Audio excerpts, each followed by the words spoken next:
Hello, this is Blu Laker. I'm at Radio Tribune in Las Vegas, Nevada. Yeah, Lost Wages, Nevada. Well, folks, we're here going to talk to you about not how you can lose some money, but how you can make some money. Now, I know that sounds strange. And guess what? It's a necessity. Oh, it's a necessity to make money? Well, yes, it really is. That is to say, if you want to save money. So, exactly how we're going to do that? Well, we're going to talk about something that's vital to your health and welfare. Yeah, health and welfare.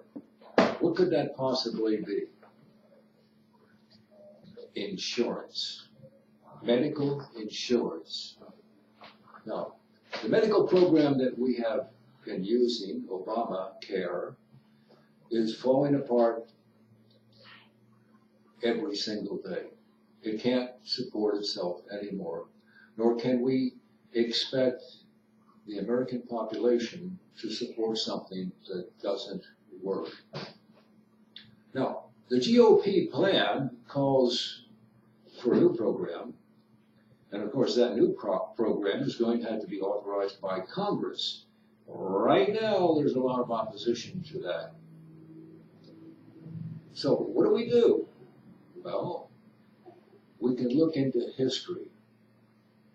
Oh, all right, well, what do you mean?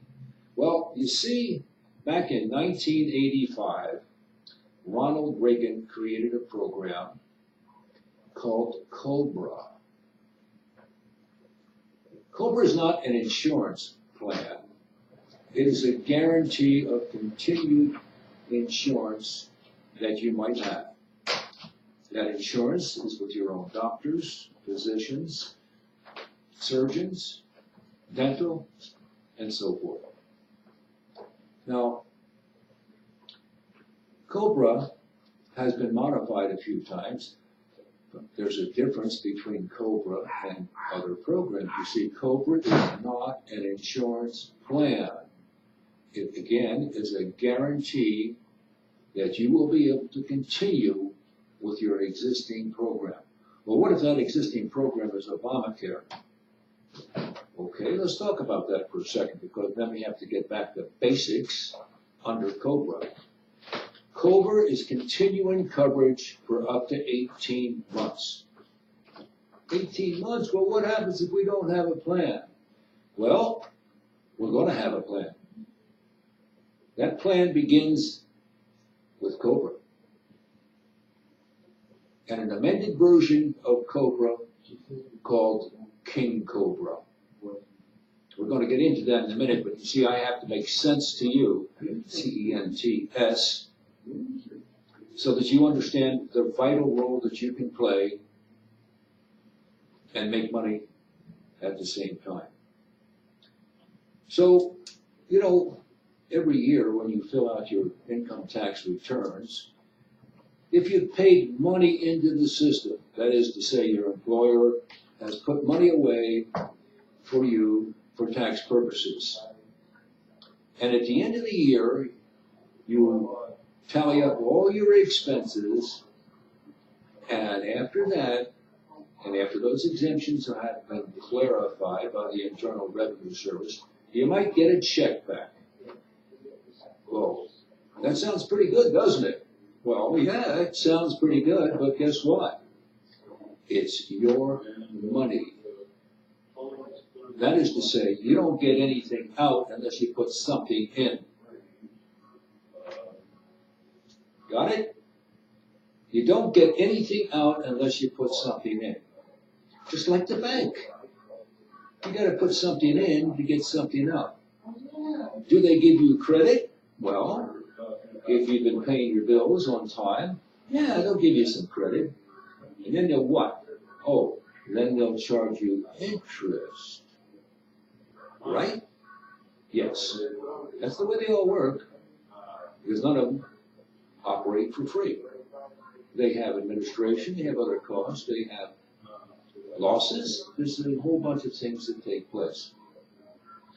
The point that I'm trying to make is that when you're doing business with the bank, they're not using their own money, they're using yours. Make sense? Johnny puts in $100 a month. Aunt Susie puts in $1,000 a month. Somebody else puts in $500, $400, $300, $200, $20. It doesn't make any difference. It's all thrown into a pile of sorts, a money pile. And from that, they pay the expenses of the bank. That is to say, the employees, the insurance, on and on and on. But more importantly, they have the collective power of individuals just like you. Now in life, we have two choices. That's it, just two. You either are the bank or you pay the bank. That's the choices. So, which position would you rather play? On the one hand, the banks collect your money and use it and make money with it in order to pay the bills and, in some cases, pay you a very small amount of interest, 1 or 2%, for keeping the money in there. Well, how would it be if insurance worked exactly the same way? Oh, you're finally getting to the point. Yes, I'm finally getting to the point. You see, King Cobra is different. King Cobra is an extension of Cobra, the original Ronald Reagan plan. The differences are this. Under the original plan, and I know this can get a little confusing, you can have pre-existing conditions. You can have pre-existing conditions and be covered under Obamacare, which is an extension of Cobra. Oh, it gets now really confusing. Remember, Cobra is an extension of your existing policy. What would that mean if, for example, I'm collecting Obamacare and I'm getting subsidized $400 a month? Okay, well, you didn't understand what I said. It's a continuation of the same insurance policy that you currently have for up to 18 months. Why 18 months? Well, hell, I don't know. Because that's the law. Oh, yes, I forgot to mention, Cobra is not an insurance program. It's a law. Mandatory. It's already in existence. It doesn't have to go through Congress again. Even the amendments, I don't believe, would have to go through Congress, although that would be probably the wise thing to do. The point that I'm trying to make is that under that Cobra plan, provided you to pay into it, again, nothing in, nothing out, or in the case of the computer, garbage in, garbage out. So what we have to look at is that you have to make contributions to that program. Well, yeah, but the premiums are so high, I can't afford it. It's for up to 18 months. It is incumbent upon you to make the legislature's move to get a final bill that can be approved and satisfies the population. What we're saying is King Cobra is the alternative plan to make that happen and to get people off Obamacare right now. Now, I told you there's two distinct programs here.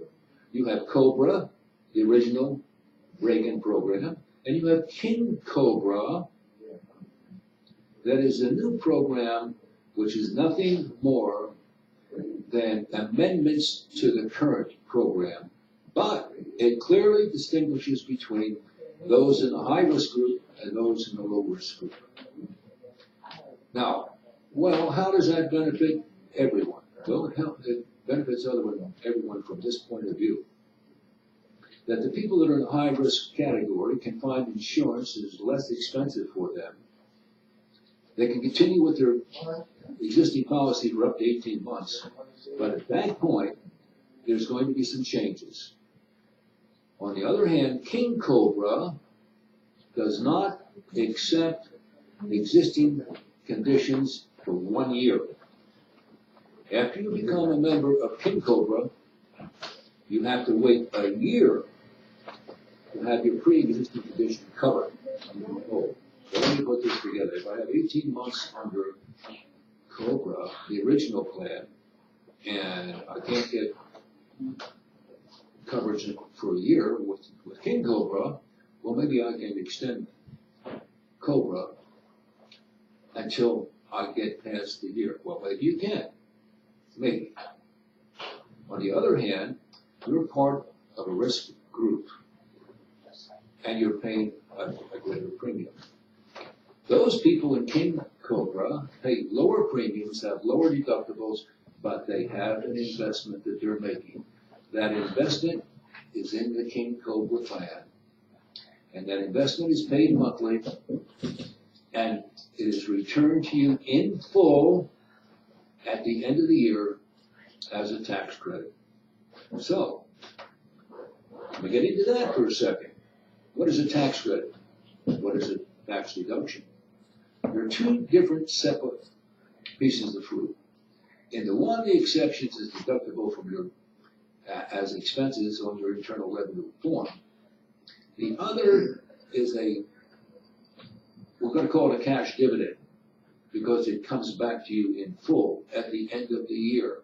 Now, it may be that you can't take it because of other taxes and other things like that, but it will be applied.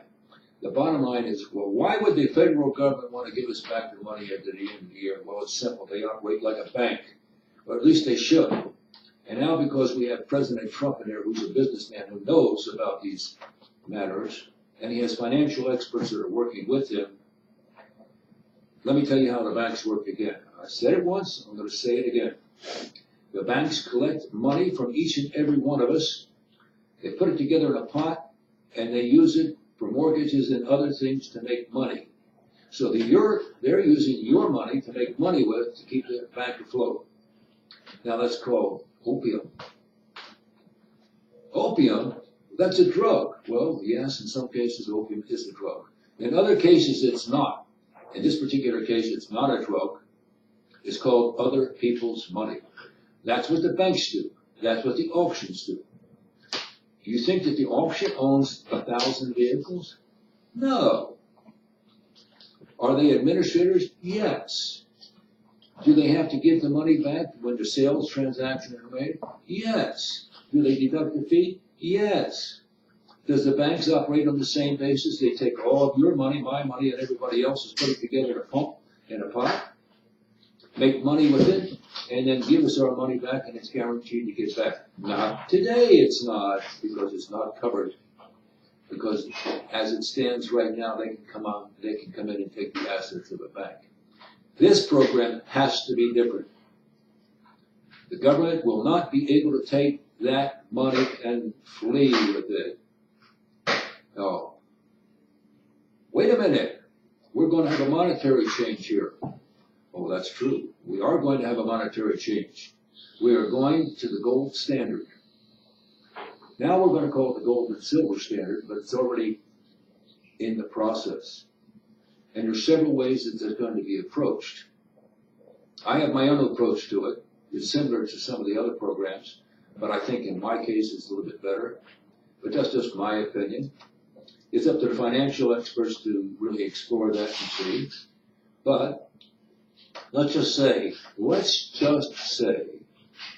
that in the future, very near future, we go to the gold and silver standard. Now, we can't do that. That market fluctuates daily. Yes, it does fluctuate daily. Have you ever noticed the signs at the gas station that one day you come in there, it's $3.29 a gallon, the next day you come in there, it's $3.40 a gallon, or it's $3.17 a gallon? Oh, it fluctuates too. Oh, well, how do they keep that under control? Well, they do because we have computers, and without the computers, we would be dead. Same thing is true with precious metals, whether it happens to be gold, silver, platinum, palladium, copper, any of the precious metals. It can fluctuate. Well, yeah, but I don't want to lose any money. Well, think about that for a second. Think about what you're thinking. I don't want to lose anything. Well, if everybody's on the gold standard, how are you going to lose? Because any commodity, I don't care whether it's gold, silver, coin, or corn, asparagus, manure, it doesn't make any difference. The price can fluctuate. And we haven't seemed to be able to do without that over the years. But it does give us the opportunity, because we all have to have certain products, whether it's the food we eat or the milk that we drink or the alcohol we consume. We have to have certain products. What drives the price is supply and demand. Let's use a hypothetical, for example. The hypothetical is this. If we develop a system that is worldwide, and gold and silver becomes the standard, and we, the United States, get to continue to be the Federal Reserve Fund. If everybody's using gold and silver, would that be an increase in supply and demand? Yes, it would be an increase in supply and demand. And it would fluctuate. Is that a good thing? Oh man, I don't want to lose any money. Well, who said you're going to lose money? You have to be realistic. You have to understand that we're coming back to supply and demand. And when the supply is limited and the demand is there, the prices go up. Just look at the grocery stores and see. Well, a couple of years ago, I was paying 98 cents a pound for grapes. Now it's $1.39, $1.49, $1.99. Yes, supply and demand enters into it. And the same thing is true in the insurance industry. It's all about supply and demand, and that's one of the reasons that the Obamacare program is failing. The prices are too high. And we can compensate for it by having great administrators. Well, look at what happens in the past. Yes, look at what's happened in the past. When the Democrats controlled everything, did nothing. Look at Donald Trump. He ran on the promise of making America great again. You can't do it by words alone. You have to do it with actions. Fortunately, we have a businessman in office who is surrounded by experts to give him guidance so that he can properly administer this administration. So, what I'm getting back to is what I originally started with today, and that is, how can we reduce our costs, increase the membership, and give something back to the people?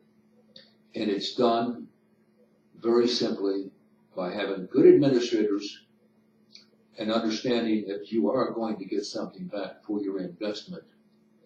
And even if it's only your money back, and that money happens to be $4,000 or $5,000, that's $4,000 or $5,000 that you don't have to pay, even with a tax credit. And can you get a cash refund? I believe that you can, but then you're still going to have to pay your taxes, and so you can't have it both ways. You're not going to get a tax credit, get the money back, and then adios amigo. No, that's not the way it works. Truthfully, we have got to become smarter. We have to retain the United States as the International Monetary Fund in order to control prices of oil and other things throughout the world. We need to have collaboration with other countries, and the countries best suited for our purpose, in my opinion, are Russia and India. Oh my God, you're going to talk about Russia and the leaks and the this and the that. Hey, I'm talking about Russia and the leaks and the this and the that, because a lot of that is pure baloney. But even if it wasn't baloney, do you think that any administration should just sit back and wait and see, and, oh, well, maybe I'll get elected, maybe I won't? Look, we have a program that we have to put forward. And if there was some conversation, and as long as it wasn't something that was classified, you know what? All is fair in love and war. And it looks like the Clinton administration played the same game, only they don't get attacked. Why is that? Because of the money that's in back of them? Why would these continual outbursts at lawsuits and delays, where would they come from? Are they coming from individuals? or are they coming from an organized group of people? And all these demonstrations and everything require money and administration. So let's get our heads straight. We need to get on the same track. And if they don't want to get on the same track, maybe they should take a train to someplace else. I don't know. I don't know the answer to that, but I know that we can't continue this bickering, that we need to put forth a program that's acceptable by the majority of people in the United States and go forward. We must move forward, and if it's financially viable for you, then you need to join the program and pledge your support, not only for the administration, but for King Cobra, because King Cobra is at least a law that can go into effect almost immediately with amendments made to satisfy most people. Will it satisfy everyone? Well, no, I don't think so. There's nothing that satisfies all people at all times. There's always somebody that has a complaint or this or that, but we can't allow small parties of demonstration. When I say small, there's 330 million people in the United States. And with a handful of people, 12 people, 100 people, 200 people, 2,000 people, 5,000 people, 500,000 people get together, they represent a very small percentage of the total population. So let's not get dragged down by these protesters who, for the most part, are acting very un-American. We need to work together to make things happen. Wouldn't it be nicer? Instead of fighting amongst ourselves, we're fighting ISIS? Oh, I think so. I think so. But now we got another conflict because, according to the information that I read, we're supporting the rebels in Syria. Now, if we're supporting the rebels in Syria, and Russia is opposed to it and working on the side of government, now we have a conflict going between Russia and the United States. Why? Why? Will you tell me why? And you can call us here at the station. And remember, this is Radio Tribune. And if you were not set up today to call, but the next couple of days, you will be able to air this online, and you will also be able to have the phone number to which to call. So,